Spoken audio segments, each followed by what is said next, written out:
Hello दोस्तों, यह हमारा बायोलॉजी का पहला वीडियो है। इस वीडियो में हम लोग ब्लड के बारे में एक कंप्लीट जानकारी प्राप्त करने की कोशिश करेंगे। इस वीडियो में हम लोग ब्लड से रिलेटेड जितने भी क्वेश्चन आपके मन में होंगे उन सभी क्वेश्चन का आंसर हम लोग जानने की कोशिश करेंगे। जैसे कितने लोग के मन में ये होता है कि ब्लड का रंग लाल क्यों होता है, तो उसका रीज़न भी हम लोग इस वीडियो में जानेंगे।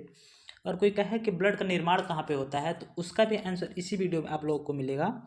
एक ह्यूमन बॉडी में यानी मेल या फीमेल में, पुरुष या महिलाओं में ब्लड की मात्रा कितनी होती है उसको भी हम जानेंगे।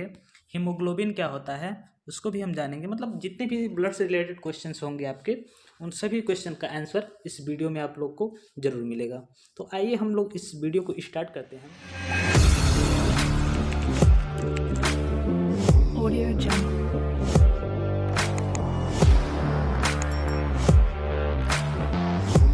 जैसा कि हमारा हेडिंग है रक्त। रक्त को हम इंग्लिश में ब्लड बोलते हैं, हिंदी में रुधिर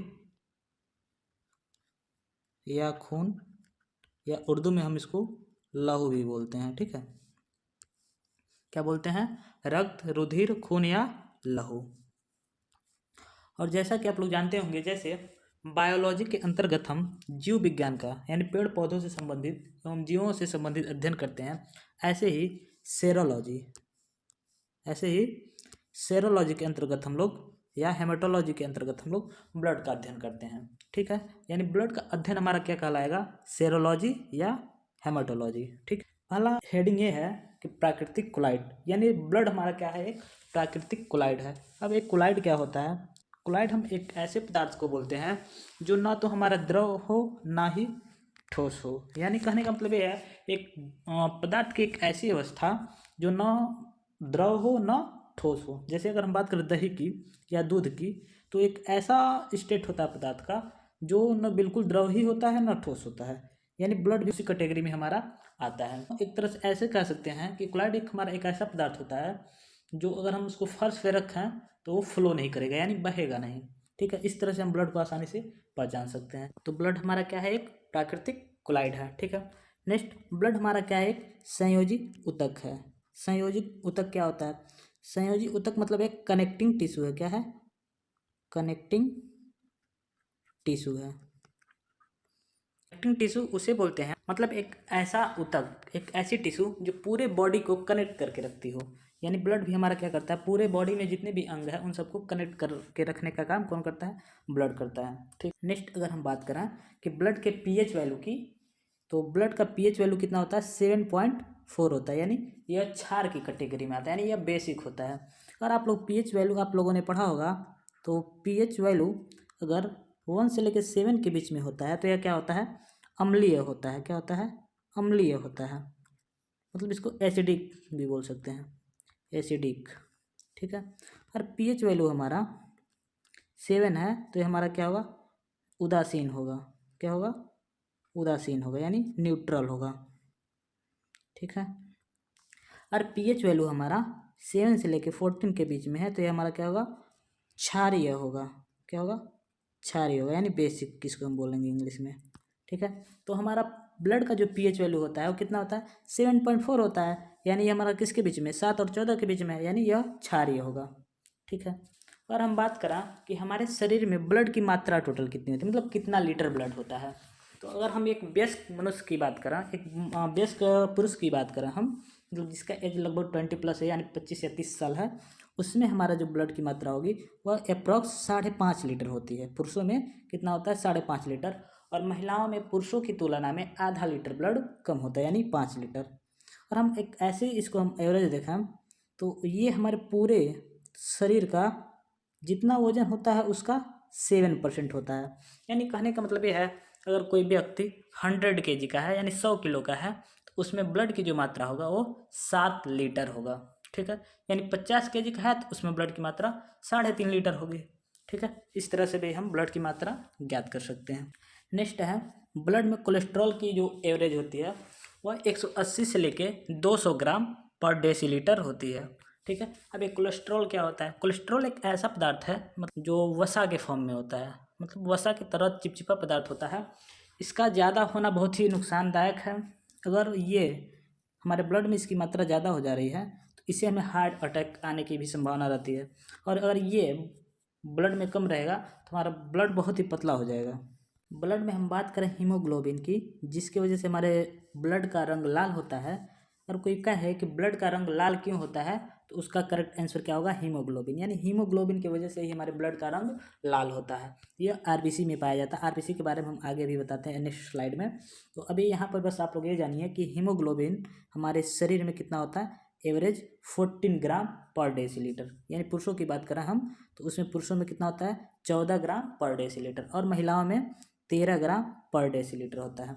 हम आप लोग को ये बता दें कि हीमोग्लोबिन में ही हमारा फेरस यानी आयरन पाया जाता है। ठीक है, यानी पुरुषों में हमारा ब्लड भी अधिक पाया जा रहा है और हीमोग्लोबिन भी पाया जा रहा है अधिक, और हीमोग्लोबिन में ही हमारा फेरस यानी लोहा होता है। इसी वजह से जो पुरुषों का शरीर होता है महिलाओं के शरीर से थोड़ा हार्ड होता है, मतलब कठोर होता है, क्योंकि महिलाओं के शरीर में हमारा जो हीमोग्लोबिन है 13 ग्राम है और पुरुषों के शरीर में क्या है, 14 ग्राम है।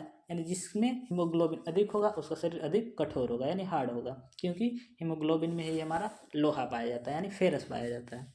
ठीक है, अगर हम बात करें ब्लड के स्टोरेज की, मतलब ब्लड हमारा कहाँ पे स्टोर होता है, तो ये ब्लड हमारा शरीर के ब्लड हमारा स्टमच में एक स्प्लीन होती है जिसको हिंदी में हम तिल्ली या प्लीहा के नाम से जानते हैं, उसी में हमारा ब्लड स्टोर होता है। ठीक है, इस स्प्लीन को हम ब्लड बैंक या ग्रेव यार्ड के नाम से भी जानते हैं। ब्लड बैंक मतलब ब्लड जहाँ पे स्टोर होता है हमारा। तो हमारे शरीर में ब्लड कहाँ पे स्टोर होता है, स्प्लीन में, जिसको हिंदी में हम क्या बोलते हैं, प्लीहा या तिल्ली बोलते हैं। ठीक है, नेक्स्ट हम देखते हैं। नेक्स्ट है हमारा रक्त परिसंचरण की खोज। रक्त परिसंचरण की खोज किसने की थी, विलियम हार्वे। किसने की थी, विलियम हार्वे जी ने किया था। विलियम हार्वे जी एक इंग्लैंड के चिकित्सक थे जिन्होंने सन 1628 ईस्वी में ब्लड परिसंचरण की खोज की। ब्लड परिसंचरण मतलब ये होता है कि ब्लड सर्कुलेशन, यानी शरीर में हमारे ब्लड किस तरह से सर्कुलेट करता है, किस तरह से संचरित होता है, उसके बारे में सर्वप्रथम किसने बताया था, विलियम हार्वे जी ने। और कब बताए थे, 1628 ईस्वी में। अब ब्लड का निर्माण कहाँ कहाँ पे होता है, अगर उसकी बात करें, ब्लड के निर्माण की अगर हम बात करें तो ब्लड हमारा 2 जगह होता है निर्माण। पहला होता है एक लीवर में, दूसरा बोन मैरो में। बोन मैरो मतलब अस्थि मज्जा, लीवर मतलब यकृत। और अगर हम बात करें निर्माण की, ब्लड का निर्माण जब बच्चा माँ की पेट में रहता है यानी भ्रूण अवस्था में रहता है, एम्ब्रॉय अवस्था में रहता है, तो उस कंडीशन में ब्लड की जो फॉर्मेशन होती है, ब्लड का जो निर्माण होता है वह लीवर में होता है, क्योंकि उस टाइम भ्रूण अवस्था में जब बच्चा रहता है तो उस टाइम उसमें बोन मैरो नहीं पाया जाता है, इसलिए उसमें लीवर में ब्लड का निर्माण होता है, लीवर के मीसोडर्म में निर्माण होता है। बाकी हम सभी लोगों में जो ब्लड का निर्माण होता है वह बोन मैरो यानी अस्थि मज्जा में होता है। अब अस्थि मज्जा किसको बोलते हैं, जनरली आप लोग जब हड्डियों को देखते होंगे, चिकन वगैरह खाते होंगे, तो उसमें हड्डियों के बीच में एक जालीनुमा संरचना होती है जिसको हम बोन मैरो कहते हैं, और उसी बोन मैरो में हमारे ब्लड का फॉर्मेशन यानी निर्माण होता है। ब्लड में आगे हम लोग देखेंगे अभी कि ब्लड में बहुत सारे पार्टिकल्स पाए जाते हैं, जैसे आरबीसी, डब्ल्यूबीसी या प्लेटलेट्स। इन सभी का निर्माण किसमें होता है, हमारे बोन मैरो में होता है यानी अस्थि मज्जा में। लीवर में हमारा निर्माण उसी कंडीशन में होता है जब बच्चा एम्ब्रॉय होता है, मतलब भ्रूण अवस्था में होता है, जैसे माँ के पेट में जब रहेगा तभी उसमें हमारा ब्लड का जो निर्माण होता है वह लीवर में होता है। ठीक है, अब नेक्स्ट हम लोग देखते हैं ब्लड के कार्य क्या क्या है, मतलब ब्लड के फंक्शन क्या है। तो ब्लड का सबसे इम्पोर्टेंट फंक्शन है, यह ताप का नियंत्रण करता है, यानी टेम्परेचर को, हमारे शरीर के टेम्परेचर को कंट्रोल करता है। जैसा कि आप लोग जानते होंगे कि एक स्वस्थ मनुष्य का शरीर का जो टेम्परेचर होता है वह 37 डिग्री सेल्सियस होता है, या अगर हम फारेनहाइट की बात करें तो यह 98.6 फारेनहाइट होता है। ठीक है, तो इसको मेंटेन रखने का जो काम करता है वो हमारा ब्लड ही करता है। दूसरा क्या है, ये पोषक पदार्थों का क्या करता है, परिवहन करता है। पोषक पदार्थ मतलब हार्मोन्स हो गए, वसा, कार्बोहाइड्रेट, जितने भी हमारे पोषक पदार्थ हैं इन सब का परिवहन करता है। ठीक है, नेक्स्ट, यह गैसों, ऑक्सीजन यानी O2 और CO2 का भी परिवहन करता है, यानी हमारे फेफड़ों से ऑक्सीजन को पूरे शरीर में ले जाने का काम और पूरे शरीर से कार्बन डाइऑक्साइड को फेफड़ों तक पहुंचाने का काम कौन करता है, हमारा ब्लड करता है। ठीक है, यह उत्सर्जित पदार्थों का परिवहन करता है, मतलब उत्सर्जित पदार्थ को निकालता नहीं ब्लड से, यह उत्सर्जित पदार्थों का परिवहन करता है, मतलब लेके अपने साथ चलता है और उसमें से किडनी पकड़ करके एब्जॉर्ब कर लेती है। नेक्स्ट स्लाइड है हमारा ब्लड। अब ब्लड के स्ट्रक्चर के बारे में हम लोग देखेंगे, ब्लड में कौन कौन से पार्टिकल्स होते हैं, ब्लड हमारा किस किस चीज़ों से मिल करके बना होता है। तो ब्लड को हम ऐसे देख सकते हैं कि ब्लड में एक हमारा लिक्विड पार्ट होता है और एक हमारा कड़ वाला पार्ट होगा, मतलब कार्पल्स के पार्ट होते हैं। तो बेसिकली इसको दो कैटेगरी में हम डिवाइड करेंगे, पहला एक प्लाज्मा, दूसरा हमारे कार्पल्स, यानी इसको ब्लड कार्पल्स यानी रक्त कणिका के नाम से जानते हैं। तो ब्लड बेसिकली दो कैटेगरी में डिवाइड करेंगे, पहला प्लाज्मा और दूसरा ब्लड कार्पल्स यानी रुधिर कणिका जिसको हिंदी में बोलते हैं। तो प्लाज्मा का परसेंटेज अगर हम देखें तो यह जनरली 55 से 60% होता है। कितना होता है? 55 से 60% होता है। और ब्लड के कार्पल्स की बात करें तो यह हमारे 40 से 45% होते हैं। कितने होते हैं? 40 से 45%। अगर हम प्लाज्मा को देखें तो प्लाज्मा में हमारा लगभग 90% वाटर होता है यानी जल होता है, बाकी 10% हमारा प्रोटीन एवं कार्बोहाइड्रेट पाया जाता है। ठीक है, और प्रोटीन में यही दो प्रोटीन पाए जाते हैं, पहला फाइब्रिनोजिन और प्रोथ्रोम्बिन। फाइब्रिनोजिन और प्रोथ्रोम्बिन नामक दो प्रोटीन पाए जाते हैं इस 10% में। तो यानी अगर हम ऐसे समझें कि ब्लड में 60% हमारा क्या होगा? प्लाज्मा होगा, बाकी 40% हमारे क्या होंगे? कार्पल्स होंगे। और प्लाज्मा में हमारा 90% क्या होगा? वाटर होगा, और बाकी 10% में हमारे क्या होंगे? प्रोटीन और कार्बोहाइड्रेट होंगे। और तो अगर हम प्रोटीन की बात करें तो दो तरह के प्रोटीन पाए जाते हैं, एक पहला फाइब्रिनोजेन और दूसरा प्रोथ्रोम्बिन। और इस दोनों को कार्य की अगर हम बात करें तो रक्त का थक्का जमाने में फाइब्रिनोजिन और प्रोथ्रोम्बिन का हेल्प होता है, मतलब सहायक होते हैं ये दोनों। ठीक है, अगर हम बात करें कार्पल्स को, अब हम समझने की कोशिश करते हैं कि ब्लड कार्पल्स क्या होते हैं, जो हमारे ब्लड में 40% होते हैं। और इनकी संख्या हम देखें तो ब्लड कार्पल्स में हमारे 3 तरह के होते हैं, पहला आरबीसी, दूसरा डब्ल्यूबीसी और तीसरा प्लेटलेट्स। ठीक है, इनकी अगर वैज्ञानिक नाम यानी टेक्निकल नाम देखें हम तो आरबीसी को हम बोलते हैं एरिथ्रोसाइट, आरबीसी को हम क्या बोलेंगे? एरिथ्रोसाइट। डब्ल्यूबीसी को बोलेंगे ल्यूकोसाइट, प्लेटलेट्स को बोलते हैं थ्रोम्बोसाइट। ठीक है, आरबीसी का फुल फॉर्म आप लोग को अगर नहीं पता है तो हम बता देते हैं। आरबीसी को बोलते हैं रेड ब्लड कार्पल्स या रेड ब्लड सेल। आरबीसी को हम क्या बोलेंगे? रेड ब्लड सेल या कार्पल्स भी बोल सकते हैं। ऐसे ही डब्ल्यूबीसी को हम क्या बोलेंगे? White blood cell. बाकी प्लेटलेट्स का प्लेटलेट्स ही होता है, इसको हिंदी में हम प्लेटलेट्स को बिम्बाणु बोलते हैं। ठीक है, और हम इसकी संख्या की बात करें और आरबीसी की हम संख्या की बात करें तो आरबीसी की संख्या हमारे ब्लड में एप्रॉक्स लगभग 50 लाख होती है। 50 लाख को अगर हम मिलियन में लिखें तो मतलब 5 मिलियन होती है। डब्ल्यूबीसी की जो संख्या होती है वो हमारा 8 से 10,000 के बीच में होती है। कितना होता है? 8 से 10,000 के बीच में। और प्लेटलेट्स की संख्या जो होती है वो हमारा 2 से 3 लाख के बीच में होती है। कितना होता है? 2 से 3 लाख के बीच में। यानी अगर ऐसे देखा सबसे अधिक मात्रा में यानी लगभग 95% से भी अधिक हमारा ब्लड में क्या पाया जाता है? आरबीसी पाया जाता है। क्या पाया जाएगा? आरबीसी, यानी यह हमारा कितना परसेंट कितना है? 50 लाख है। और डब्ल्यूबीसी की संख्या कितना है? 8 से 10,000 बस। कितना होगा? 8 से 10,000। और प्लेटलेट्स हमारे कितने पाए जाते हैं? 2 से 3 लाख। ठीक है, और हम इन लोगों के जीवन काल की बात करें, आरबीसी का जीवन काल मतलब कितने दिनों तक ये जीवित रहता है। आरबीसी का जीवन काल हमारा लगभग 120 दिन होता है। डब्ल्यूबीसी की अगर हम बात करें, डब्ल्यूबीसी का जीवन काल 12 से 20 दिन होता है। और प्लेटलेट्स की बात करें तो इसका जीवन काल 7 से 10 दिन होता है, यानी 7 से 10 दिन बाद प्लेटलेट्स हमारा खराब हो जाता है। डब्ल्यूबीसी 12 से 20 दिन के अंदर, और आरबीसी की अगर हम बात करें तो आरबीसी हमारा 120 दिन तक जीवित रहता है। ठीक है, नेक्स्ट हम लोग देखते हैं आरबीसी। आरबीसी का जैसा कि आप लोग को हम टेक्निकल नाम बताएं, इसको क्या बोलते हैं? एरिथ्रोसाइट। डब्ल्यूबीसी को क्या बोलेंगे? यानी वाइट ब्लड सेल को हम क्या बोलेंगे?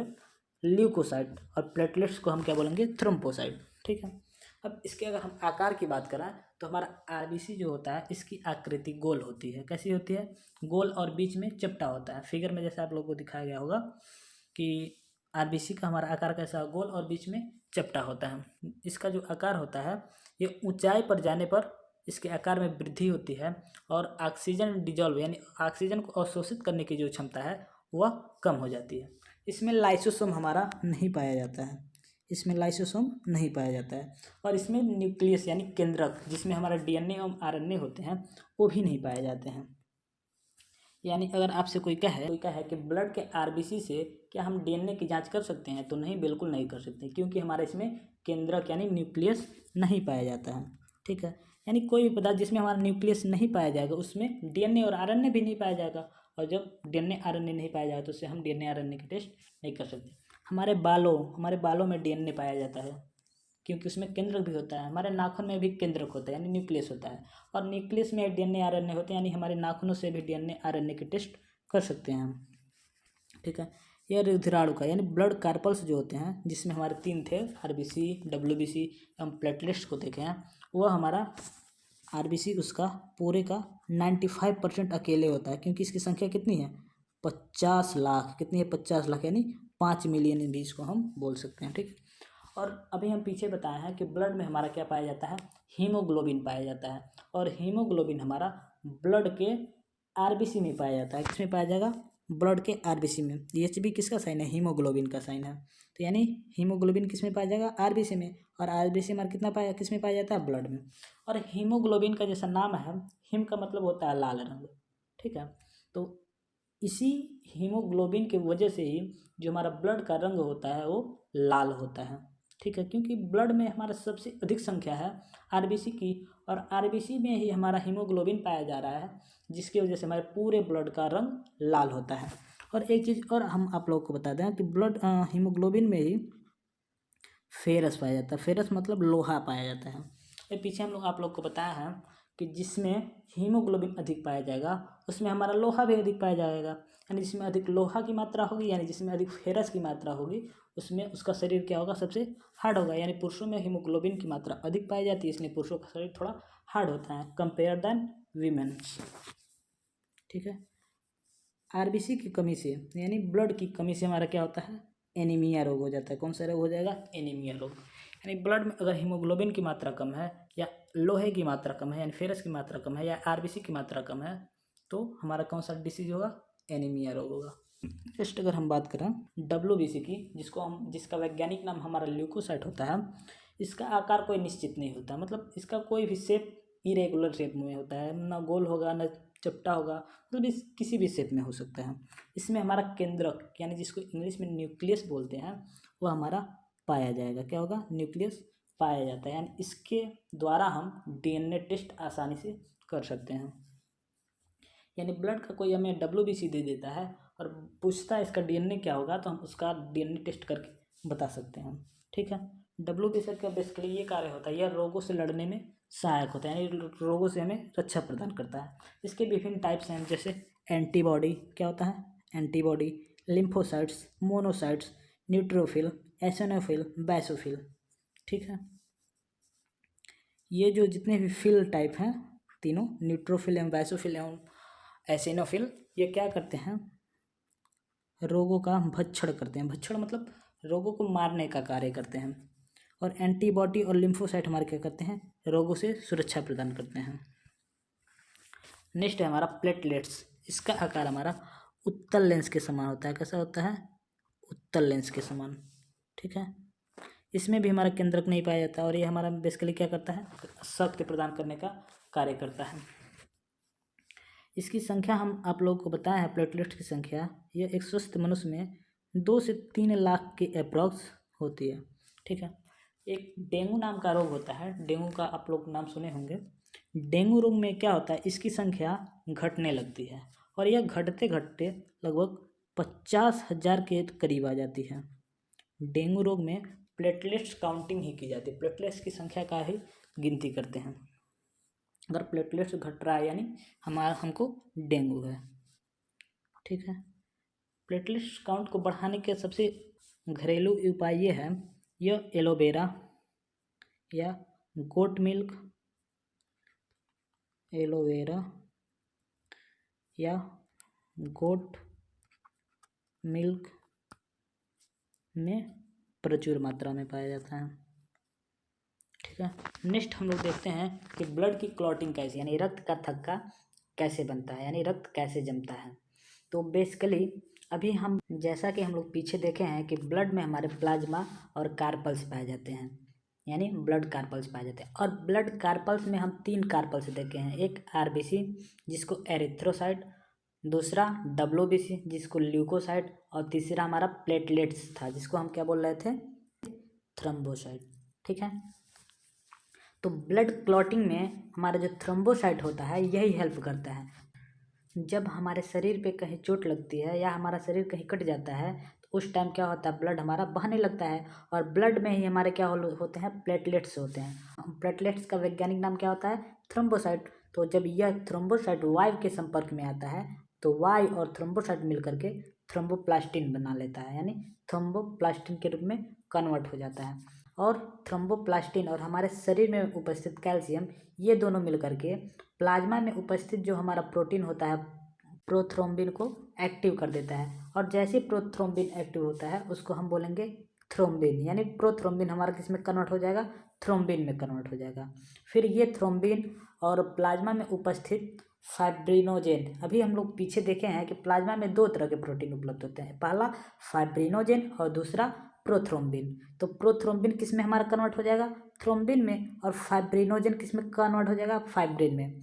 और जो हमारा प्लेटलेट्स है थ्रोम्बोसाइट, ये हमारा किस में कन्वर्ट हो जाएगा, थ्रोम्बोप्लास्टिन में।